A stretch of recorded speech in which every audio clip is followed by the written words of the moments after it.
लोग बहुत ही अच्छे होंगे जहां भी होंगे। आपका इस जेई केमिस्ट्री चैनल में बहुत बहुत स्वागत है। आइए आज हम लोग इस वीडियो लेक्चर में एल्युमिनियम का निष्कर्षण पढ़ेंगे। बहुत ही महत्वपूर्ण बोर्ड एग्जाम और नीट जेई के व्यू से तो बहुत महत्वपूर्ण एल्युमिनियम का निष्कर्षण आज पढ़ने वाले हैं। बोर्ड एग्जाम में 5 नंबर के क्वेश्चन सीधे पूछे जाते हैं इससे कि एल्युमिनियम का निष्कर्षण करना, ठीक है ना। तो आइए वीडियो स्टार्ट करने से पहले आप इस चैनल को सब्सक्राइब करें और अपने दोस्तों के साथ जरूर शेयर करें। तो बच्चों एल्युमिनियम का निष्कर्षण देखने जा रहे हैं। एक्सट्रैक्शन ऑफ एल्युमिनियम, एल्युमिनियम का निष्कर्षण।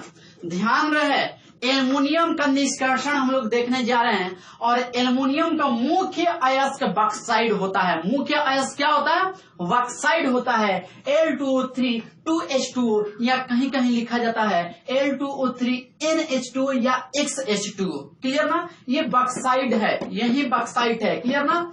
चलिए अब ये ना बॉक्साइट में भिन्न भिन्न अशुद्धि उपस्थित होते हैं, भिन्न भिन्न अशुद्धि उपस्थित होते हैं। इसके आधार पर एक रेड बॉक्साइड होता है और एक व्हाइट बॉक्साइड होता है। रेड बॉक्साइड और व्हाइट बॉक्साइड। रेड बॉक्साइड तब होता है जब मेजर इम्प्योरिटीज, ये मेजर इम्प्योरिटीज Fe2O3, यदि मेजर इम्प्योरिटीज माने ज्यादा मात्रा में अशुद्धि Fe2O3 होगा तो वे रेड बॉक्साइड होते हैं। और SiO2 यदि मेजर है तो वे बॉक्साइड व्हाइट होते हैं। तो यहाँ पर मेजर इम्प्योरिटीज क्या है? मेजर इम्प्योरिटीज क्या होगा बाबू?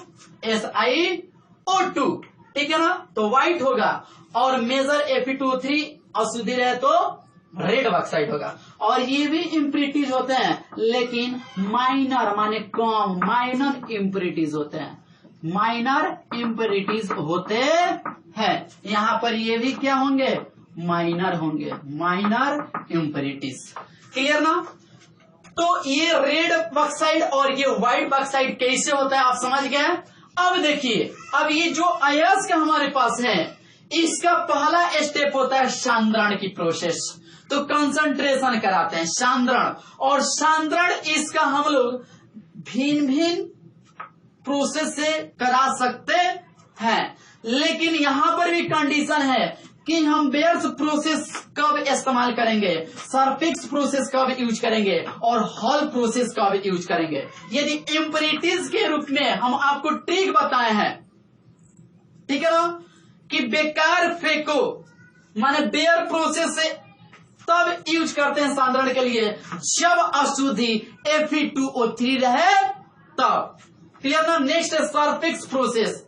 सरफे सिलिका, सरफे सिलिका जब अशुद्धि SiO2 मेजरली रहे, मेजर रूप से, तो हम सरफेक्स प्रोसेस से इसका सांद्रण करेंगे।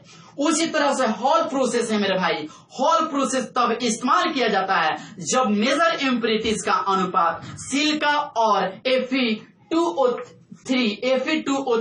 दोनों मेजर रहे तो हम हॉल प्रोसेस का इस्तेमाल करके इसका कंसंट्रेशन करते हैं। क्लियर ना। अब कंसंट्रेशन के फलस्वरूप हमको ऑक्साइड मिलेगा, Al2O3 मिलेगा। तो पुनः पहला स्टेप में सांद्रण के फलस्वरूप क्या मिलेगा मेरे को? Al2O3 मिलेगा, ऑक्साइड मिलेगा। अब इसका अपन क्या कराएंगे? तो रिडक्शन कराएंगे। क्या कराएंगे? रिडक्शन कराएंगे। और अपचयन, विद्युत अपघटनी अपचयन यहाँ पर कराएंगे, जिसके फलस्वरूप एल्युमिनियम मिलेगा। और यहाँ पर जो एल्युमिनियम है वह बाबू ये अशुद्ध एल्युमिनियम होता है। तो फिर इसका थर्ड स्टेप में शुद्धिकरण करेंगे, प्यूरिफिकेशन का प्रोसेस करेंगे, जिसके फलस्वरूप हमको एल्युमिनियम प्राप्त होता है। और यह एल्युमिनियम एकदम प्योर 99.95% यहाँ पर प्योर एल्युमिनियम प्राप्त हो जाता है। तो सबसे पहले सांद्रण के प्रक्रम जो है bears process, surface process, hall process का विधि पढ़ेंगे। हालांकि सरफेक्स प्रोसेस हमारे एनसीईआरटी 12th क्लास में नहीं पढ़ना है, जेई के सिलेबस में भी ये नहीं है। हमको मेजरली क्या पढ़ना है? बेयर्स प्रोसेस और हॉल प्रोसेस। तो बाबू मेरे इतना आप समझ गए, इसको आप नोट डाउन कर लीजिए। तो कंसंट्रेशन के प्रोसेस में हम लोग पहला देख रहे हैं बाबू बेयर्स प्रोसेस।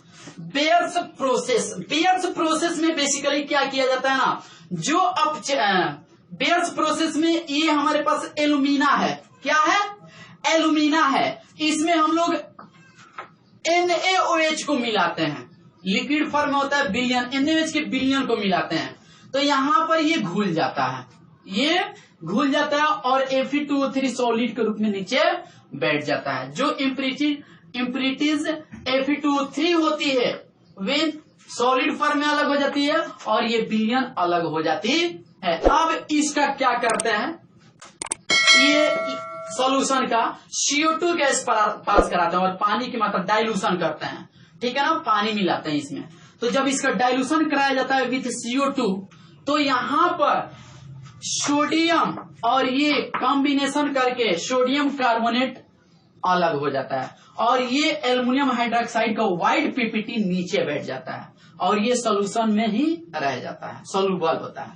तो ये हमको मिल जाता है LOH को बोलता है, इसे एल्युमिनियम हाइड्रोक्साइड नीचे बैठ जाता है व्हाइट पीपीटी के रूप में और शेप के रूप में, जो जिसको क्या करते हैं 1200 डिग्री सेल्सियस ताप पर गर्म करते हैं, जिससे हमको एल्यूमिना प्राप्त होता है L2O3, इसको क्वांटम के नाम से भी जाना जाता है, ठीक है ना, L2O3 प्राप्त होता है। खास बात यह है ना कि L2O3 इसमें से Fe2O3 इम्प्यूरिटीज माने अशुद्धि अलग हट जाता है, ठीक है ना, तो हमको ये ऑक्साइड मिल जाता है सांद्रण के पश्चात। अब नेक्स्ट हम लोग देखेंगे अभी हॉल प्रोसेस, तो इसको नोट कर लीजिए बाबू।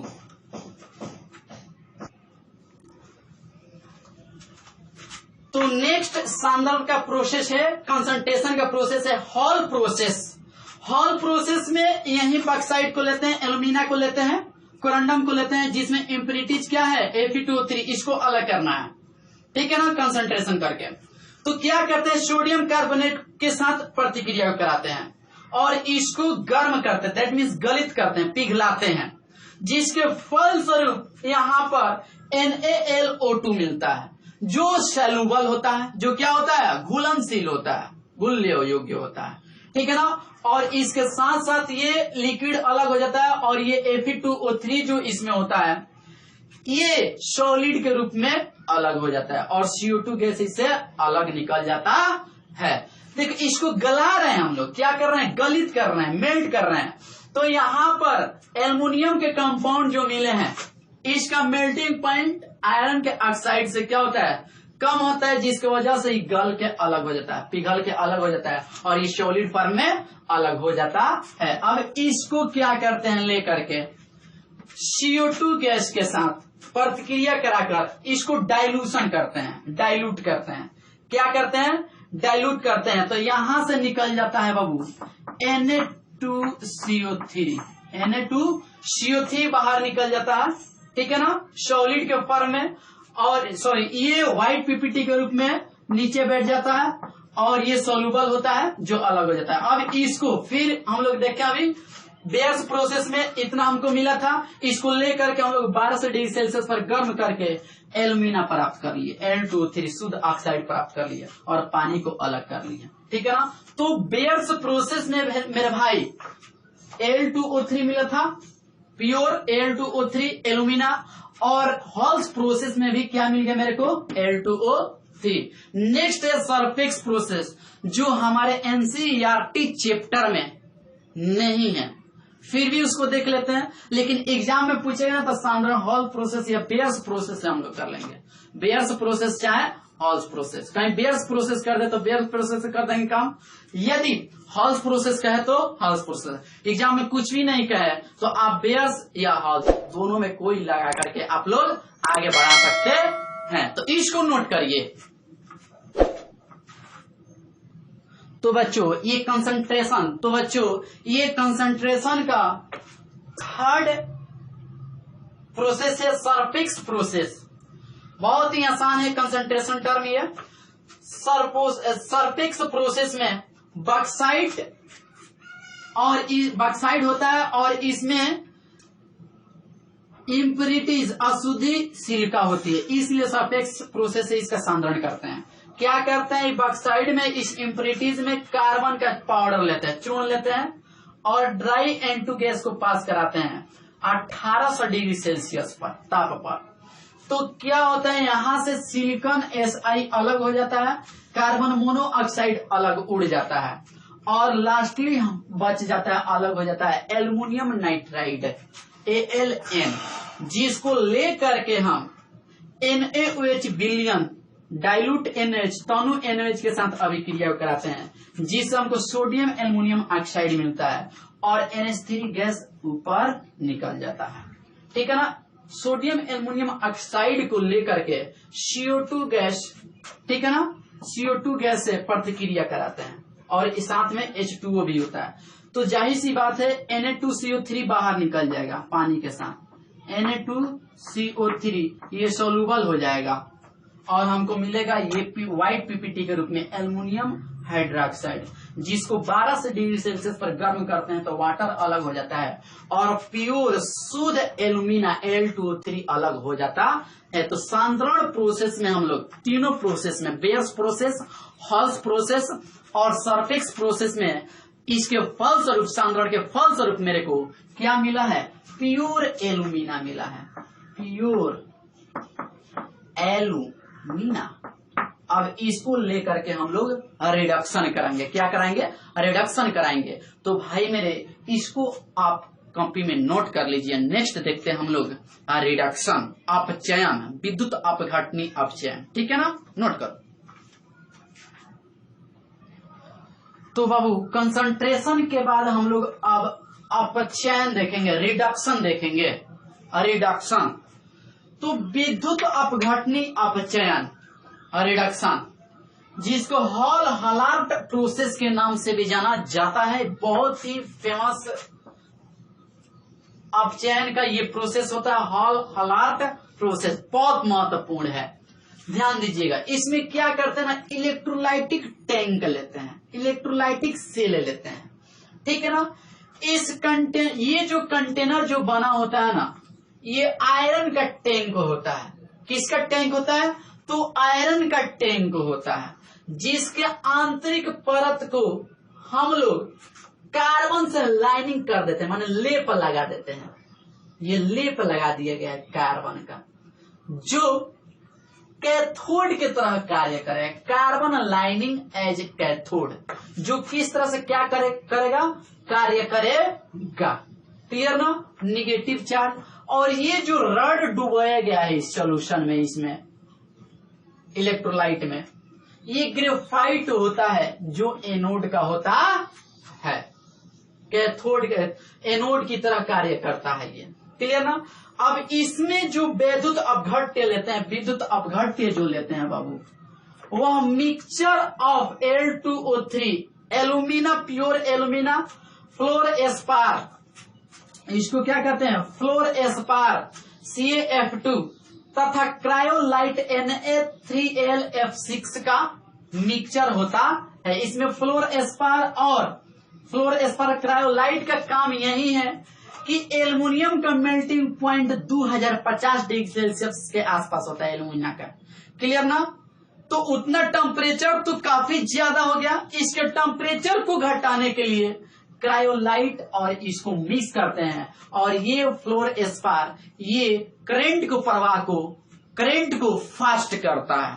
क्लियर ना, दिक्कत तो नहीं है। तो क्रायोलाइट क्यों मिलाया जाता है, तो मेल्टिंग पॉइंट को कम करने के लिए, क्योंकि एल्यूमिना के मेल्टिंग पॉइंट कितना होता है, 2050 डिग्री सेल्सियस होता है, जिसको हम मिश्रित कर देंगे, ये मिश्रित कर देंगे तो इसका मेल्टिंग पॉइंट घट जाता है। क्लियर, चलिए ध्यान रहे। और ये समझ गए मिक्सचर, इस पर ये परत होता है चारकोल पाउडर की, ये क्या होती है, परत, जिसकी वजह से गैस ऊपर न निकल सके, चाहे इसमें से जो हीट है बाहर नहीं जा सके। क्लियर ना। अब देखो, इसमें जब हम विद्युत विच्छेदन की प्रक्रिया कराते हैं, इस बैटरी से हम लोग विद्युत धारा प्रवाहित करते हैं, तो इसमें विद्युत अपघटन होता है।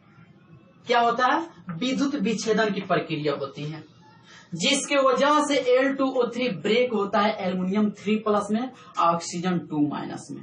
तो आपको पता है एल्युमिनियम 3+ है, एल्युमिनियम क्या है 3+ है, तो इसका हमेशा अपचयन होगा, ठीक है ना, रिडक्शन होगा जो कैथोड पर आता है। ट्रिक आपको बताया गया था एगो CR आओ, शायद याद होगा आपको। C माने कैथोड, R माने रिडक्शन, तो केटायन वाला के हमेशा रिडक्शन होता है।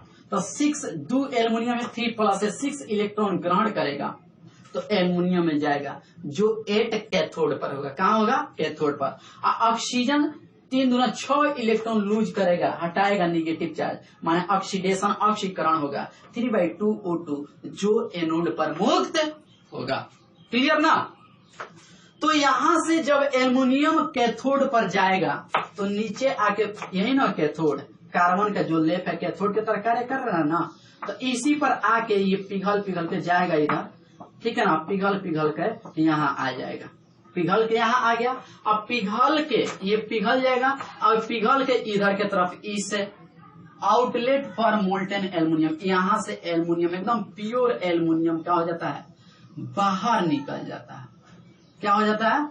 बाहर निकल जाता है। यहाँ से जो ये होता है मोल्टेन एल्युमिनियम, पिघला हुआ एल्युमिनियम इस ओर से, इस इधर से, इस छिद्र से बाहर निकल जाता है। इस प्रोसेस में आपको समझने में कहीं दिक्कत नहीं हुई होगी।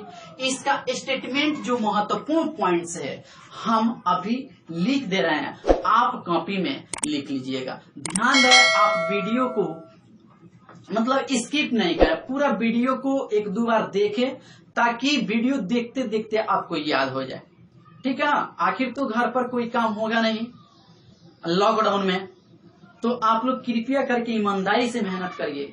ये बोर्ड एग्जाम ऑफ व्यू से बहुत ही महत्वपूर्ण एल्युमिनियम का निष्कर्षण है, ठीक है ना। एल्युमिनियम का निष्कर्षण पूछे तो किस तरह से हमको करना है आंसर को, तो आपको पता है मेन ओर लेते हैं, बॉक्साइट को लेंगे, ठीक है ना। अब बॉक्साइट को हम सांद्रित करेंगे, 3 प्रोसेस होता है, किसी एक प्रोसेस को लेंगे, बेयस नहीं तो हॉल प्रोसेस, बेयस प्रोसेस लेकर के हम लोग आगे बढ़ेंगे।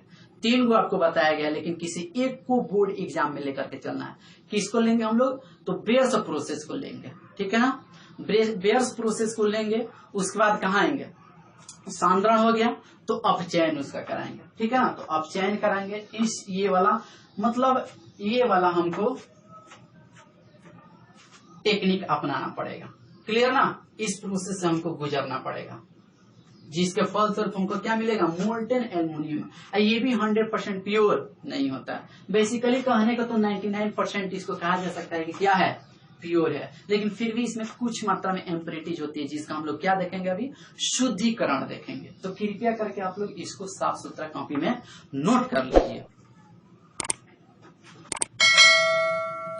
तो बाबू जो बातें समझाई गई थी उसको स्टेटमेंट के थ्रू लिख दिया गया है कि चारकोल पाउडर की परत का उपयोग ऊष्मा को बाहर निकालने से रोकने एवं ग्रेफाइट इलेक्ट्रोड के संक्षारण के लिए किया जाता है, संक्षारण के लिए किया जाता है, क्लियर ना। कोरेशन मतलब इसको खराब होने से, मतलब उससे बचाने के लिए किया जाता है। नेक्स्ट है मिश्रण में क्रायोलाइट Na3LF6 एवं फ्लोरोएस्पार CaF2 को विद्युत अपघट्य की चालकता बढ़ाने के लिए, करंट बढ़ाने के लिए एवं मिक्सचर का गलनांक मेल्टिंग पॉइंट घटाने के लिए उपयोग किया जाता है। तो इस स्टेटमेंट को आप लिख लीजिए।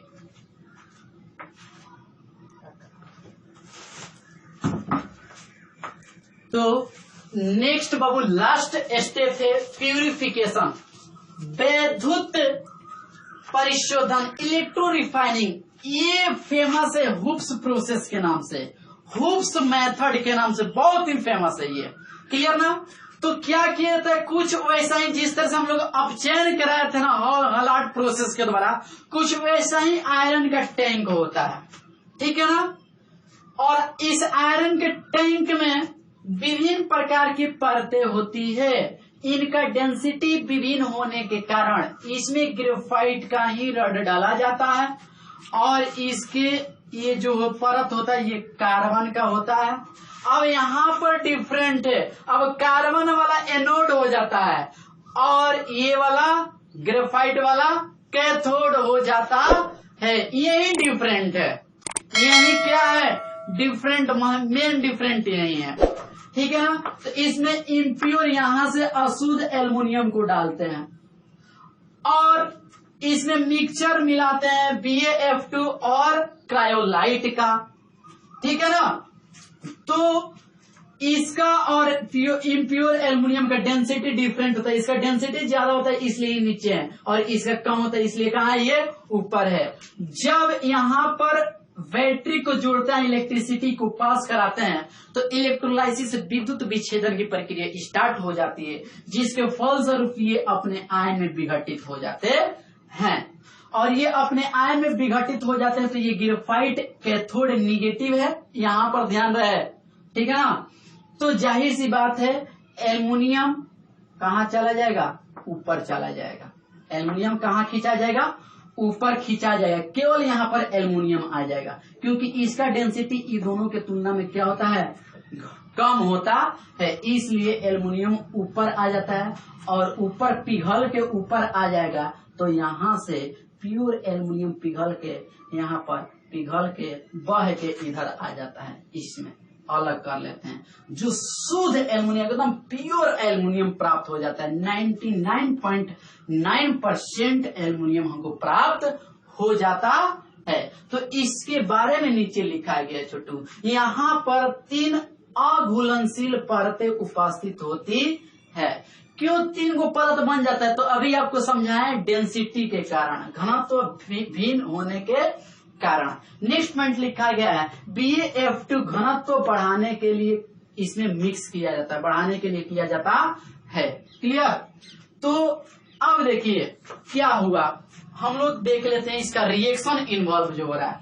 कैथोड पर एल्युमिनियम 3+ जा रहा है, यहाँ पर एल्युमिनियम 3+ जा रहा है जहां से 3 इलेक्ट्रॉन को गेन कर रहा है और एल्युमिनियम प्योर अलग हो जा रहा है, ठीक है ना। यही चीज एल्युमिनियम यहाँ से टूट के इसमें आ रहा है, ठीक है ना, जो एनोड पर आ रहा है, यहाँ एनोड्स में आ रहा है, जो एल्युमिनियम 3+ में कन्वर्ट हो रहा है, यहाँ से एल्युमिनियम 3+ में कन्वर्ट हो रहा है और यहाँ से आसानी से यहाँ चला जा रहा है, जहां पर एल्युमिनियम 3+ 3 इलेक्ट्रॉन गेन करके एल्युमिनियम में क्या हो जाता है, रिड्यूस हो जाता है। तो ये था आज का महत्वपूर्ण टॉपिक, बहुत इंपोर्टेंट टॉपिक, एल्युमिनियम का निष्कर्षण, जो बिहार बोर्ड में बोर्ड एग्जाम के व्यू से बहुत ही महत्वपूर्ण ये टॉपिक था आज का, एक्सट्रैक्शन ऑफ एल्युमिनियम। तो इसके आगे हम लोग नेक्स्ट लेक्चर